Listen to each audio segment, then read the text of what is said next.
بص يا سيدي، احنا لو عملنا انترو عن الماركتينج كمانجمنت كإدارة تسويق، علم التسويق ده هو علم بيهتم بكيفية الترويج للمنتجات أو الخدمات عشان الناس تشتريها.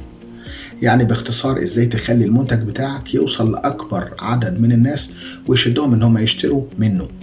وطبعا انا اسف لي حبايب واصدقاء كتير في التسويق هم اعلم مني اكيد، بس انا هحاول ان انا ابسط الموضوع عشان خاطر ما ندخلش في انا جاست ان انترو كده عن الكلمه نفسها اللي هو ماركتنج مانجمنت. لو جيت اتكلمت في عناصر التسويق، لو ماركتنج ميكس مثلا، لما بتيجي تعمل بلان، الماركتنج ميكس ديت اللي هي البلان بتاعت التسويق اللي هو الماركتنج بلان. ومحدش يقول لي ان انا شغال في الماركت، لان انت كده شغال في السوق، اسمه ماركتنج. فحضرتك وانت بتعمل ماركتنج ميكس ديت بتكون شويه حاجات بتحطها على بعض بتطلع لك في الاخر بلان. منها على الاشهر زي ما معظم الكتب اتفقت اللي هم الفور بيز، وكلمة بي هو اختصار حرف البي لأكتر من حاجة. وبعد كده كل كاتب بدأ يزود بالحروف الخاصة ببي ديت زي ما هو عايز بقى، 17 40 30. يعني احنا نقدر ان احنا نزود في كل ما نكتشف، العلم دايما متجدد. فهتلاقي اول حاجة اللي هي البرودكت، المنتج ده مثلا برودكت، برايس، بليس، وبروموشن، ودولت اشهر 4 واشهر 4 بيز بتتكتب دايما في الماركتنج بلان او الماركتنج ميكس. دي الحاجة اللي هو البرودكت اللي انت بتبيعها، ممكن تكون سلعة زي الموبايل او خدمة زي صيانة الموبايل على سبيل المثال. لازم المنتج بتاعك يكون بجودة كويسة ويلبي احتياجات الزبون. طب البرايس هو المبلغ اللي حضرتك هتبيع بيه المنتج بتاعك ده. لازم السعر يكون مناسب عشان الزبون يقدر يشتريه، وكمان لازم تحسب التكاليف اللي صرفتها عشان تحدد السعر ده. عشان كده قدام شوية هنتكلم في البرايسنج، ازاي تعمل اصلا تسعير للمنتج بتاعك او الخدمة بتاعتك. المكان، البليس، المكان ده اللي انت هتبيع فيه المنتج، ممكن يكون محل، سوق، اونلاين على الانترنت. لازم تختار المكان اللي هيوصلك لاكبر عدد من الزباين. طب البروموشن ديت اللي هي عملية الترويج، الرواج، ديت الطرق اللي هتستخدمها عشان تعرف الناس، توصل الناس بمنتجك، تعرفهم بمنتجك. ممكن يكون اعلان في التلفزيون، عن طريق الانترنت، السوشيال ميديا، او حتى عروض خاصة وتخفيضات. في ناس بتسألني تقول لي كلمة ماركتنج استراتيجيز، استراتيجيات التسويق. ايه هي الاستراتيجيات؟ كلمة استراتيجيات تقدر تقول كده الطرق اللي انت تقدر تطبقها عشان خاطر توصل للخطة بتاعتك. التسويق عبر الانترنت اللي هو الديجيتال ماركتنج، اللي احنا بنقول عليه اونلاين ماركتنج او الاي ماركتنج، الالكترونيك بون.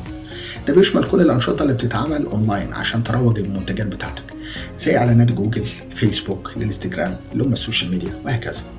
في حاجه تانية اسمها دايركت ماركتنج اللي هو التسويق المباشر، وده بتوصل للزبون مباشره بدون وسطاء، زي مثلا ايميلات مباشره، ايميلز، الرسائل النصيه، الاس ام اس، او مكالمه التليفون. اما التسويق بالعلاقات اللي هو ريليشن شيب ماركتنج، ده بيهتم ببناء علاقات طويله الامد مع الزباين، ودايما بتلاقيه في الكوربريت اللي هو البي تو بي، بزنس تو بزنس، عشان يفضلوا يشتروا منك بشكل مستمر. يعني مش بس تبيع المنتج، لكن كمان تهتم بخدمه الزبون بعد البيع. التسويق بالعلامه التجاريه اللي هو البراند ماركتنج، هنا بتركز على بناء اسم قوي للعلامه التجاريه بتاعتك، بحيث ان الناس تعرفها وتثق فيها، زي ما بنشوف مثلا براندات مشهوره زي نايكي او كوكاكولا. فده اسمه براند ماركتنج، احنا بنشتري بناء على ان احنا عارفين البراند ده. في حاجه اسمها ماركت ريسيرش اللي هي ابحاث السوق، وده تقدر تقول اللي هو بعمل حاجه اسمها ماركت اناليسيس، بحلل السوق. يعني تدرس السوق اللي هتبيع فيه، تعرف مين المنافسين بتوعك وايه احتياجات الزبائن عايزين ايه. بتعمل حاجه اسمها اودينس اناليسيس، بتحلل الجمهور نفسه، يعني تفهم مين اللي ممكن يكون يهتم بمنتجك، ايه اهتماماتهم، ايه احتياجاتهم، عشان تقدر تستهدفهم بالاعلان بشكل دقيق، تعمل حاجه مناسبه لكل واحد. اهميه التسويق ممكن تكون ايه؟ يعني نمبر 1 بالنسبه لي انا increasing السيلز، ده الهدف الاساسي، عايز اعلي المبيعات بتاعتي. كل ما بتسوق بشكل افضل كل ما تقدر تبيع اكتر. اكيد. طب بناء السمعه اللي هو build reputation، السمعه بتاعتي كشركه. التسويق الجيد بيساعدني في بناء سمعه قويه للعلامه التجاريه بتاعتي، ما فيهاش فصال، اللي هو البراندنج بعدين. طب فهم السوق، اندرستاند الماركت، انا لازم افهم السوق اللي انا موجود فيه. من خلال التسويق بتقدر تفهم السوق ومتطلباته بشكل افضل، تديله المنتج اللي هو محتاجه، الخدمه اللي هو عاوزها بالظبط. ببساطه علم التسويق هو فن وعلم ازاي توصل المنتج او الخدمة بتاعتك للزبائن بطريقة تجذبهم وتخليهم يشتروا.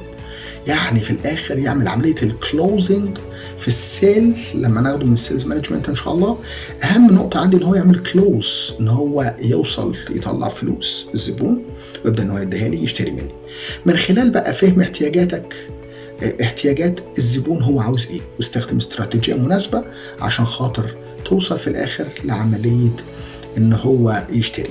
طيب انا ليه من شوية قلت لك ان علم التسويق هو فن؟ كلمة فن هنا معناها ان انت بتضيف على العلم، لان كل اللي انت هتتعلمه عبارة عن تولز. استخدامك لهذه الادوات يتوقف على عبقريتك والكرياتيفيتي اللي انت بتتمتع بيه. انا هقول لك السياسات، ولكن استخدامك لهذه السياسة يتوقف عليك انت. يستحضرني موقف هنا لعربية نقل كانت محملة بضاعة او ممكن تكون بصندوق، فداخله في نفق فاتحشرت لان السواق ما قدرش ان هو يقدر المسافه. فلما اتحشرت وقفت، فناس كتير جات عشان خاطر تحل المشكله او الازمه ديت، من حمايه مدنيه، من افراد كانوا موجودين مش عارفين يعملوا ايه، يجوا يطلعوا العربيه يحصل احتكاك، الصندوق يبوظ. لحد ما جه واحد بسيط من الناس اللي كانت موجوده وراح قال لهم يا جماعه احنا ممكن نفسي العجل، فهتنزل العربية فنبدأ ان احنا نطلعها بعد كده، او يحصل عملية الفصل ده. فالفكرة كلها في استخدامك للتول المتاحة معاك عشان توصل لأفضل نتيجة ممكنة للخطة بتاعتك.